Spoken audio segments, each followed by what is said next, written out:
তিল চল লাঠি আমাকে মেরেছে, লোহার গেট আর চামড়ার বেল্ট দিয়ে অসংখ্য ক্ষত চিহ্ন আমার দেহে রেখে দিয়েছে। মরে গিয়েও আজ আমাকে চোখের জলে ভাসাচ্ছে। আর আপনাকে চোখের জলে ভাসাতে হবে। আপনার দুঃখ ঘোচাতে গুরু আজ নিজেই উপস্থিত হয়েছে। দাদা বলে ডাকতে পারিস না?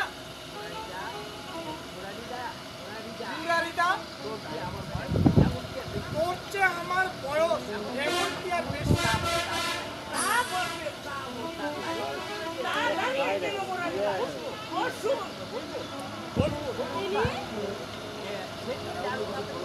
সেদিন যার কথা আপনাকে বলেছিলাম,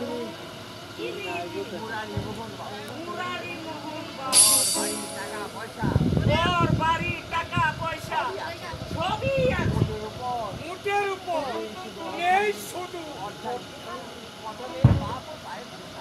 কত মেয়ের বাপ ওর পায়ে করে সাদাসাদি করছে। কেবল উনি এতদিন তুলেছেন এই জন্য যে কি যেন আমার ইচ্ছে কোন অসহায় বিধবাকে রক্ষী না রেখে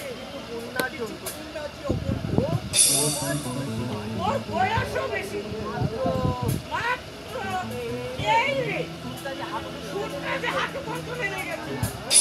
তুলুন মুরারিদা তুলুন। আচ্ছা করছি কি করছি?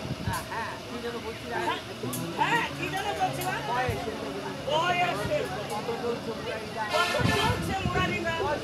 65 34 পেরিয়ে 45 35-এ তার বেশি হতেই পারে না।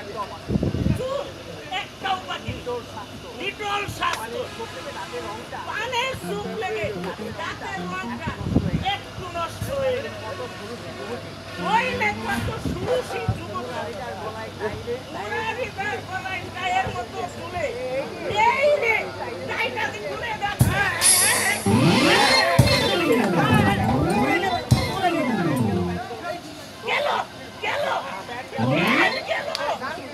তোর কুস্তি বাঁচাও ব্যাংকটা ধরে রাখতে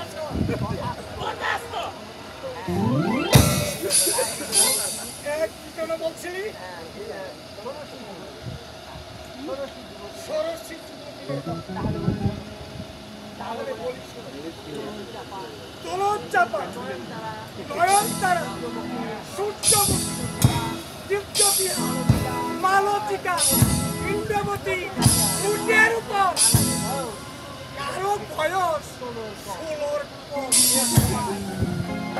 এরা সবাই আমার উপবর্তী হওয়ার জন্য পাগল হয়ে সে তো আমি নিজের চোখেই শুনেছি, চুরি চুরি নিজের চোখেই দেখেছি। উটের উপর আমার বিধবা উদ্ধারের বিষয় হলো অন্য কোথাও বিধবা অন্য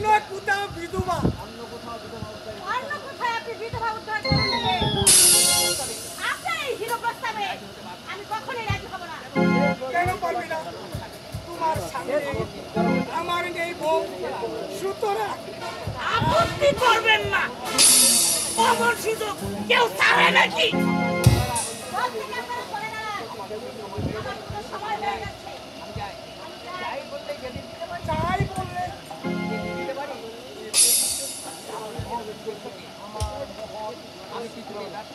আমি কিছুতে ব্যর্থ দরকার হলে দেখাবো ভয় কি? তোমার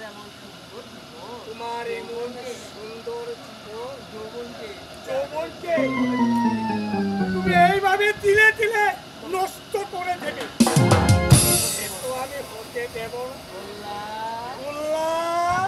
আদেশ করুন। দরজাটা বন্ধ করে দিয়ে আয়। যাচ্ছি, প্যান্টটা ধরুন। আমার না ইন্দ্রজি করার চেষ্টা করলে আমি তোমার গলা টিপে তার আগে আমি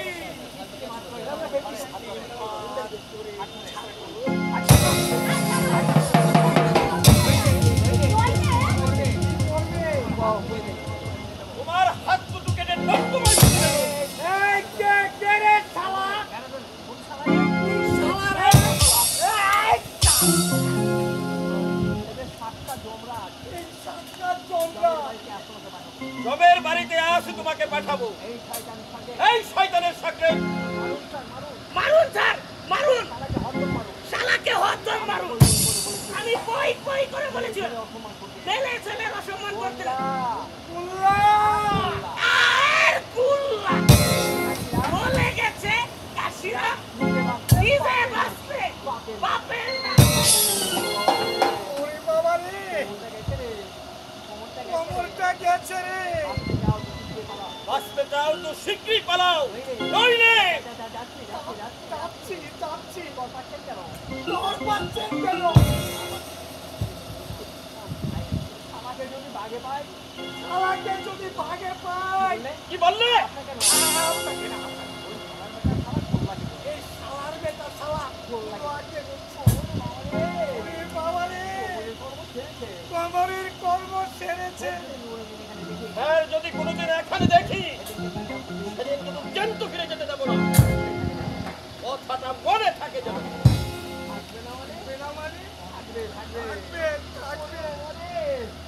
ওরে আউরে ওরে, বেটা যতদিন থাকবে ততদিন ঠিক করে থাকবে।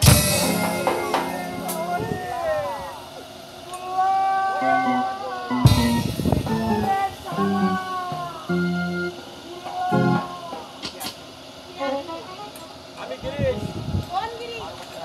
12 বছর আগে যে গিরিশ তোমার স্বামীকে খুন করে জেলে গিয়েছিল। কেন এসেছেন এখানে? একটা সিঁদুর তো তুমি আমার কেড়েই নিয়েছো। আর কি চাও? আর কি আছে আজ আমার তোমাকে দেওয়ার মতো? কি চাও আমার কাছে? ক্ষমা, ক্ষমা? হ্যাঁ ক্ষমা। সেদিন আমি খুন করতে বাধ্য হয়েছিল।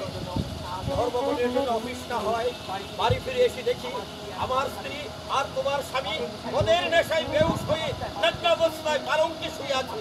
মাথায় খুন চেপে গেল, টেবিলে পড়েছিল আপেল কাটা ছুরিটা, ওটা আমল বসিয়ে দিলাম তোমার সামনে। গিরিশ বাবু, ছুরিটা আমার স্ত্রীর বুকেই বসিয়ে দেওয়া উচিত ছিল, কিন্তু এত কিছু ভাববার মতো সময় তখন আমার ছিল না। তাই আজ তোমার কাছে আমি অপরাধী, তোমার দুর্ভাগ্যের জন্য আমি দায়ী। তুমি আমায় ক্ষমা করো ভুল, তুমি আমার ভুল। তোমার জীবনে আমি তোমার দাদা হয়ে বেঁচে থাকতে চাই, আমায় তুমি ক্ষমা করেছো। আপনার কোনো দোষ নেই। যেমন করবেন তেমন ফলই আমার স্বামী পেয়েছে।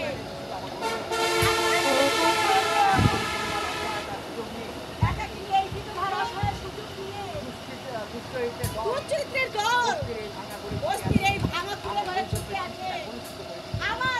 আমার এই বিধবা বই ধরবেন সুচিতাকে নষ্ট করবে। তাদের কবল থেকে আমি তোমায় রক্ষা করবো বোন। এই গিরিশের দেহে শেষ রক্তবিন্দু থাকবে তার ফলে অমর্যাদা করে কেউ রেহাই পাবে না। তোমারই দাদা তোমার ভালো মন্দের খোঁজখবর নিয়ে যাবে, আপদে বিপদে সব কথা তুমি আমায় খুলে বলো। পর ভেবে আমায় কোনোদিন দূরে সরিয়ে রেখো না, আমায় দূরে সরিয়ে রেখো না বোন, দূরে সরিয়ে রেখো না। যাকে আমি এতদিন চিনি বলে ঘৃণা করেছি সে এত মহৎ। আর দেরি নয়, এবার আমার ঠাকুর পূজায় বসতে হবে। যাই।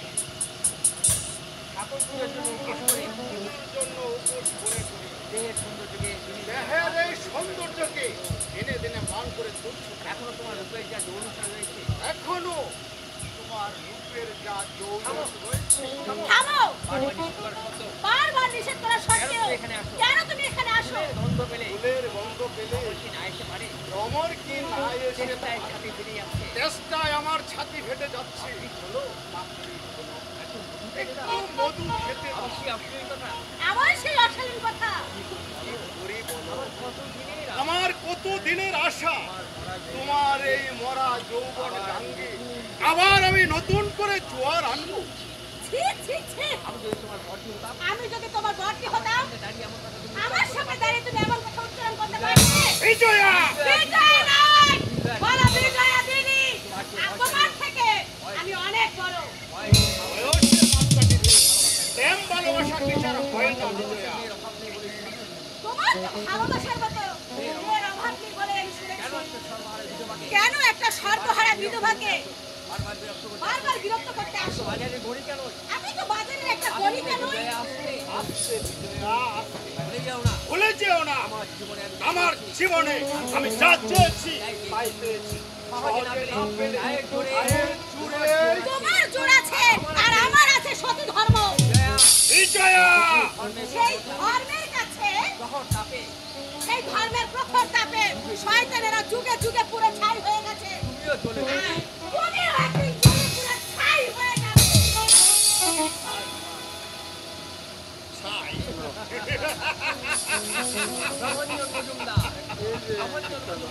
প্রভঞ্জন মজুমদার ধর্মের ভয় করে না, ধর্ম দুর্বলের মনের নিছক কল্পনা মাত্র।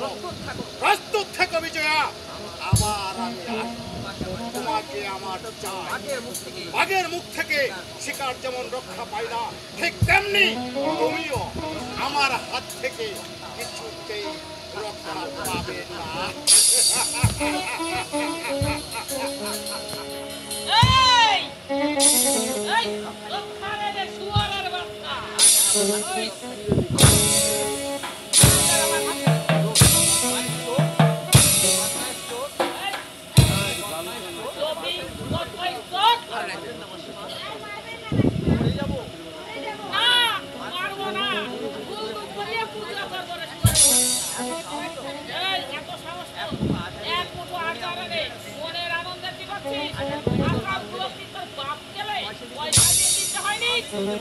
আমি নেইনি মাসিমা, বউদি দিয়েছে। আমি ওকে কয়েকটা আচার খেতে দিয়েছিলাম। রান্নাঘরে আলমারিতে আচারের চাট দেখে ও বায়না ধরলো। বায়না তো ধরবাই, বাপের জন্য এমন জিনিস চোখে দেখেছো কখনো? আর তুমি বাড়িতে গেলে কেন? দরদ একেবারে উঠলো। ছেলে মানুষকে এত অত্যাচার দেওয়া ভালো নয়। ভালো খেতে পড়তে পারলে এখান থেকে কি যেতে চাইবে? নিশ্চয়ই যাবো। যে বড় লোকের ঘরে যে বড় লোকের সামান্য ঘরে কটা আচারের জন্য মার দিতে হয়, সামান্য কটা আচারের জন্য মারতে সেখানে হয়। আমি কিছুতেই থাকবো না। সেখানে আমি বরটা এলে তাকে বলে বড়টা এনে তাকে বলে, বটে কি? তোর বড়দার কাছে এইসব কথা তুলবি? বল। করবো বইটি, তুলবা ভাই, নিশ্চয়ই করবো। নিশ্চয়ই তবে রে হারাম জানা, তবে রে হারামজাদা, দাঁড়া, পায়ের জুতোটাকে খুলতে দে, তারপর তোকে দেখাচ্ছি বাবা। এই, আজ তোকে জুতো পেটা করে। সাগর, ভেবে দেখুন, জামাইয়ের ভাইকে জুতো মারা আর জামাইকে জুতো মারা একই কথা। কাদিসকে ভাই, কাদিসকে ভাই। আরুশ্রী ভাই, চুপ কর, চুপ কর। জানো, ও কি করেছে জানো? আমার আচারগুলো সব এনে খেয়ে ফেলেছে। আপনার আচারের দাম 10-20 হাজার টাকা নিশ্চয়ই নয়। আমায় বললেন না কেন? আমি কুলি মজুর খেতে পয়সা রোজগার করে আপনাকে 10,000 আচার কিনে দিতাম। সাগর, বলুন তো, আপনার নিজের মেয়ে শীতলাও যদি আপনার আচার খেয়ে ফেলত, তাতেও কি আপনি জুতো পেটা করতে চাইতেন? বড়টা আমি তুমি হতভাগা, কেন নিতে গিয়েছিলে ওদের আচার? শরীর জিনিসে তো লোভ ছিল। আচারের বদলে বুকে ছাই পাশ তুলে নিতে পারলো। আমি ওকে পাইছি। আমি ওকে কয়েকটা আচার খেতে দিয়েছিলাম। পিসিমা ওকে অযথাই মারধর করেছে। মারধর করেছে? মা মা, বল্লনকে মেরেছেন, কল্লুরকে আপনি মেরেছেন? আমি পুজোর চোখ লাল হয়ে উঠেছে। এখানে হবে না। আজ নয় মা, আজ নয়, এক্ষুনি নিয়ে যাচ্ছি। এ বাড়িতে কোনোদিনে আসতো না। কাকু হাসপাতালে থাকায় কিছুদিনের জন্য এখানে এনে রেখেছিলাম। চল করলো বাড়ি তো দাদার কাছে আসার জন্য খুব বাইরা করছি। দেখলি তো দাদার এখানে কত মজা। আরো আসতে চাইনি। না, আসিস রে। গরিবের ছেলে এখানে আসা উচিত নয়।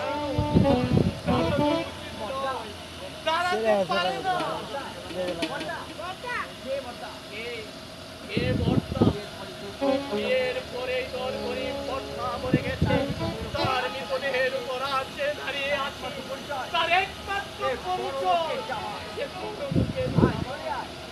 আয় চলে আয়। ছেলেটা সকাল থেকে কিছু খায়নি, ওকে কিছু দিয়ে যাও। আমার খিদে নেই। থাকলে অসুবিধে হবে না, শরীরে ছেলে তাই তো উপোস করে থাকবে। কিন্তু ওই ছেলেটারই তো জামা প্যান্ট পরে। যা পরে এসেছিল ও পরেই যাবে, দামি পোশাক পরিচ্ছদ পাবে কোথায়? আয় বন্ধু আয়। তোমার দোষের ছেলেটাকে এভাবে মারধর করা। থাক, তোমাকে আর সতীগিরি ভোলাতে হবে না। তুমি যে কত বড় সতী, জানতে আমার বাকি নেই। অসতের পরিচয় তো ছেলের দেখি না। পেয়েছি ভাই কি? বিয়ের আগে বাপের বাড়িতে বসে ওদের যে ছেলের সাথে বসেছি। এসব কি করছেন আপনি? আমি তো স্বপ্নেও কারোর সঙ্গে। ও, মদনী কেমন? মদনী না? কিন্তু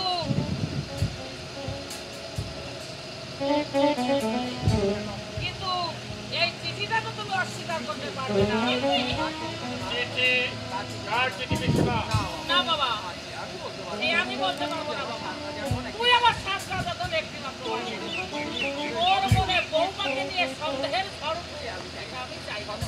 সন্দেহের জ্বর তুলতে বাকি রাখতে বিষ্ণা, চিঠিটা আমায় দাও দেখি কি আছে না ওতে। বাবা, এর চিঠি আমি তোকে দিতে পারবো না।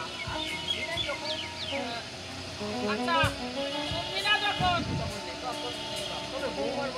চল বাবা, বৌমার মনে কিছু বিয়ের আগে আমার ভুল স্বপ্নের একটু করে রাখতে হবে। আমি কি বললাম সেটা? বিয়ের আগে তুমি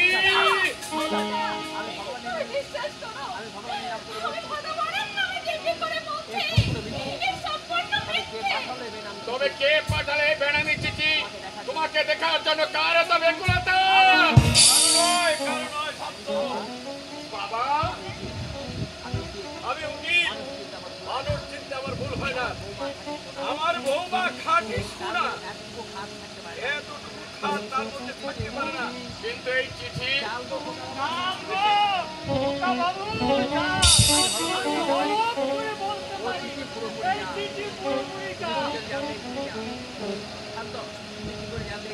তুমি কি করে জানলে এই চিঠি জাল? আমি জানবো না মানে তুমি আর সবাই জানো না। আমি তোদের কোথায় এই বাড়ির কে কি করে কি বলতে চাও তুমি স্পষ্ট করে বলো।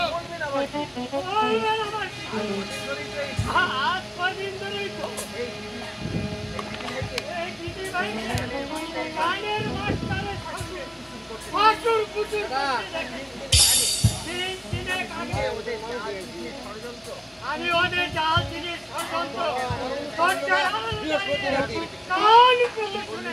এই, কি বললি শোন?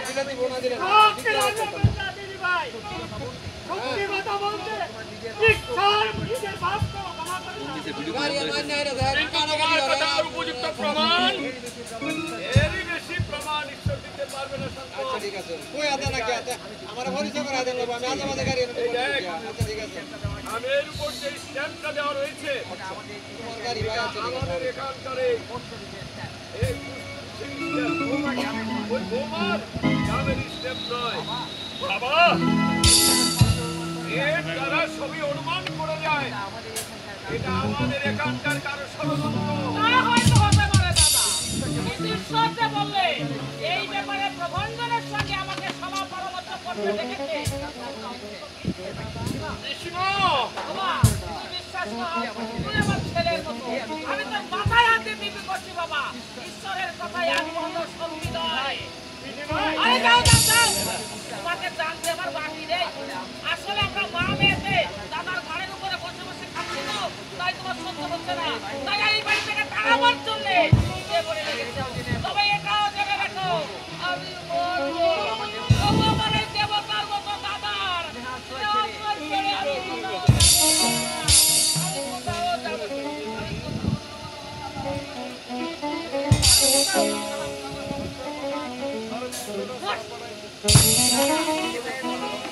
না, দিদি ভাইয়ের কথা তোমরা বিশ্বাস করো না। মিথ্যেবাদী আমি নয়। যদি একটা মিথ্যে কথা আমি বলে থাকি, আমার মুখে বড় রূপ হবে না। চিন্তা আমার ক্ষতি করতে পারে যাবে না। চিন্তা আমার করে যাবে না। চিঠিটা হাতে নিয়ে পাথরের মতো দাঁড়িয়ে আছিস কেন? রাজা, ওটা আগুনে পুড়িয়ে দে। তোমার মাথা নিচু করে দাঁড়িয়ে কাঁদছে। ওকে ভেতরে নিয়ে গিয়ে সান্ত্বনা থেকে চক্রান্তের জাল ছিঁড়ে গেছে সীতা।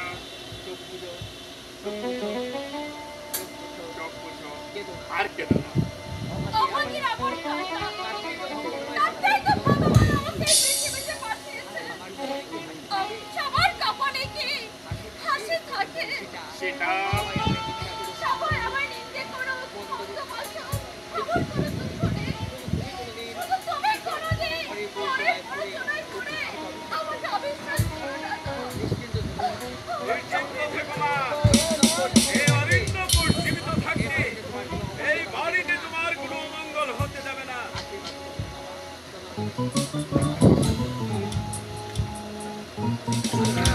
আশীর্বাদ করো বাবা। শত বিপর্যয়ে আমি যেন কোনো পথে অদর্শে অবিচলিত থাকি। নিশ্চয়ই থাকবে মা। তুমি সহায় ভগবান। বহুত ভাগ্যে আপনার মতো শ্বশুর পেয়েছিলাম। আপনার প্রেমে মা বাবার রক্ষা ভুলে গেছি। বড় ঘরের চাল চলন আমি বুঝি না বাবা। যাতে কখনো কোনো ভুল থেকে না যায়। আমাকে ক্ষমা করে দেবেন বাবা। আমাকে ক্ষমা করে দেবেন। যা শান্ত। বৌমার সঙ্গে গিয়ে গল্প সল্প কর গিয়ে। এমন মেয়ে চোখের মেয়ে তাকে একরকম জোর করে এই বাড়িতে বউ করে এনেছি।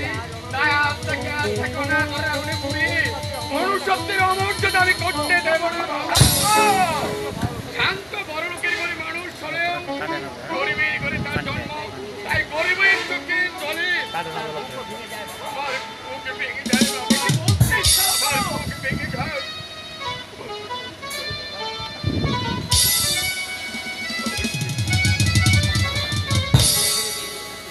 শান্তর মতো ছেলে মেয়ে আজ আমার গর্বের সীমা নেই।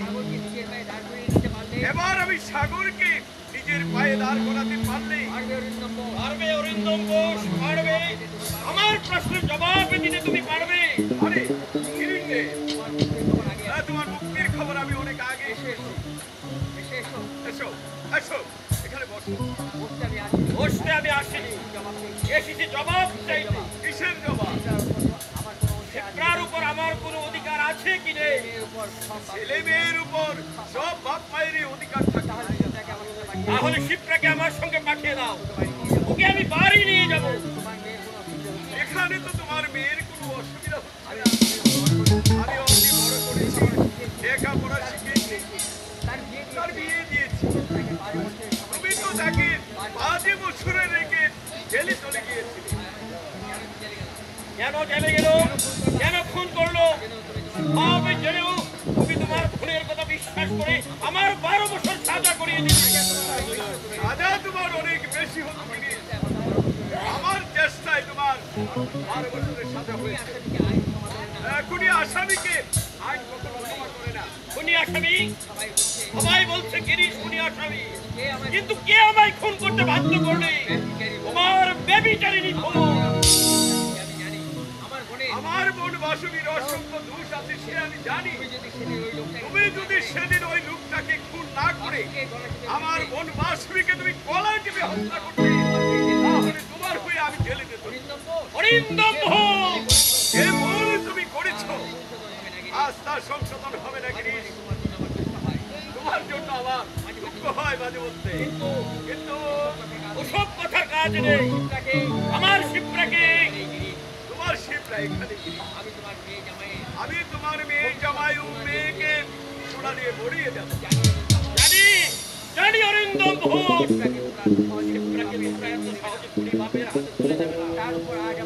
তার উপর আজ আমার যে তোমাদের অধিকার আর বেশি হয়ে দাঁড়িয়েছে। কিন্তু সাবধান অরিন্দম, আমার মেয়ের যদি কোনো ক্ষতি হয় তোমাদের সবাইকে নির্মমভাবে হত্যা করবো। এ বাড়িতে আমি আগুন ধরিয়ে দেব।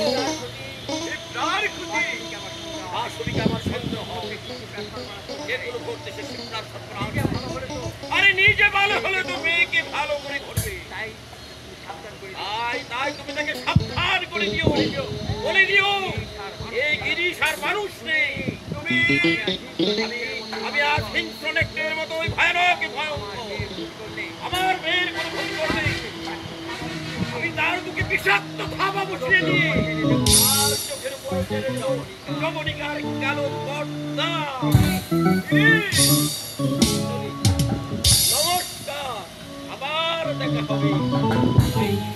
আরে গিরিশ, অদৃষ্টই আজ তোমার বন্ধু। চাকরি বাকরি সংসার ছেড়ে মদহরি আজ তুমি ছন্ন ছাড়া।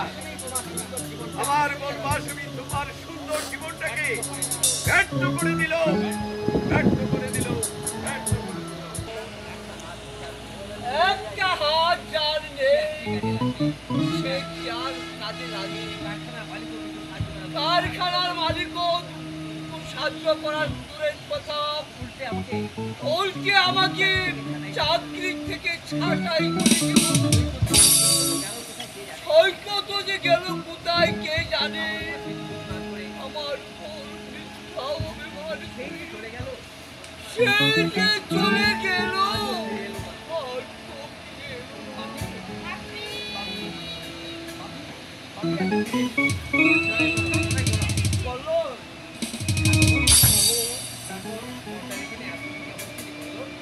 এখানে এতদিন কেমন ছিলেন? বড় লোকের রাজপ্রাসাদে যেমন লাল মন্দ খেয়ে কিন্তু চরম বাদ যায়। আমার কল্যাণকে শুধু কল্লোলকে নয়, শুধু কল্লোলকে নয়, এরপর তোমার এই সুন্দরীকে জ্যান্ত মাটিতে পুঁতে ফেলবে। খাবো কেন কেন তুমি আমাকে ও বাড়িতে ঘর জামাই করে পাঠাতে? আমি তোমার কাছে ভিখারি আর বাচ্চা খাতুনি তোমার সংসারে চালাতো।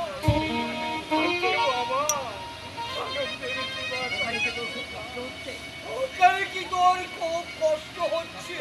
কষ্ট হবে না, যে কাকু আমার বুকের রক্ত জল আমাকে বড় সেই কাকুকে যে ওরা আমার জীবন চিরদিনের জন্য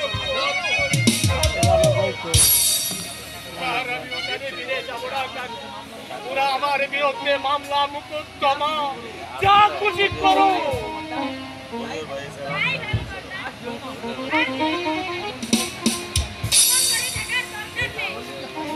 বললে কি হয়? যেতে হবে, থাকতে হবে ওখানে।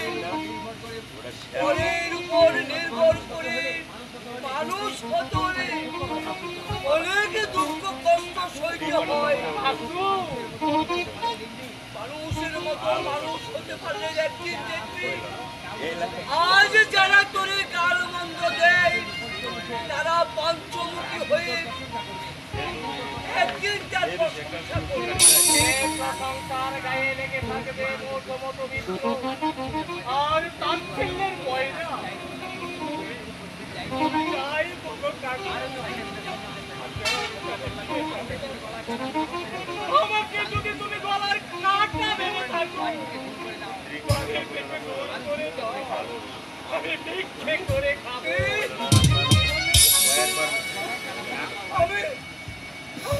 গলার কাটা হবে এত বড় কথা তুই বলতে পারিস? বলতে তুমি আমাকে বাধ্য করে কেন তুমি ওদের কাছে আমাকে বিক্রি করে দিবে? আমি যদি তোমার কাছে তো ভাই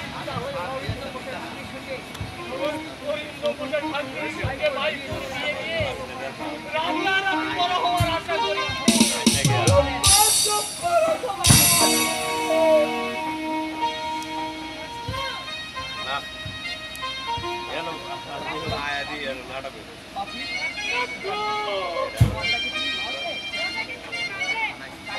কাকে মারলে কালিদা? কাকে মারলে? সাগরকে? কালিদা কেন? কি অপরাধ করেছে সাগর? মুখের উপর জবাব দেয়। খুশির বাড়ির থেকে পালিয়ে আসতে চায়। আমাকে ওদের কাছে ছোট্ট করে দিতে চায় কিনা আমি তাকে বিক্রি করে দিয়েছি।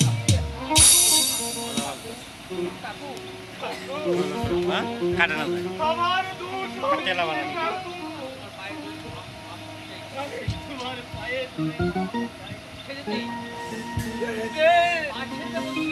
ছেড়ে দে বলছি।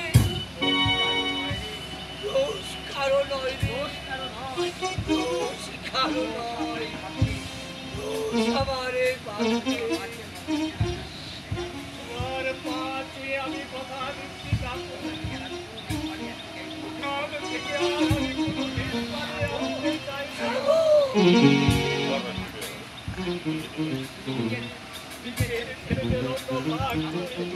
আমার মুখে মা বাবার স্নেহ ভালোবাসা আমাকে মানুষ করে আমি তোমাকে ওদের কাজ চেষ্টা করবো।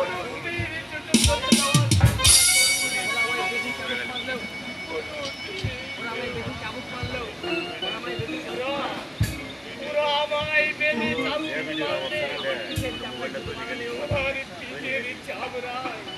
জুতো বানালে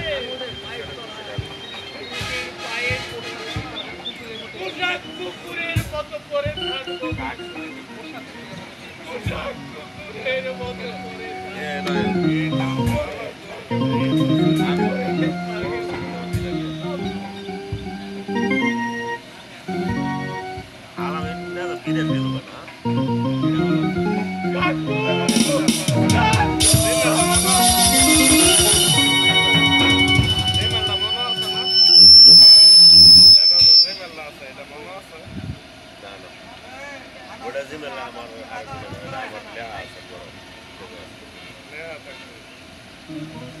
বড় আছে আর বড় আছে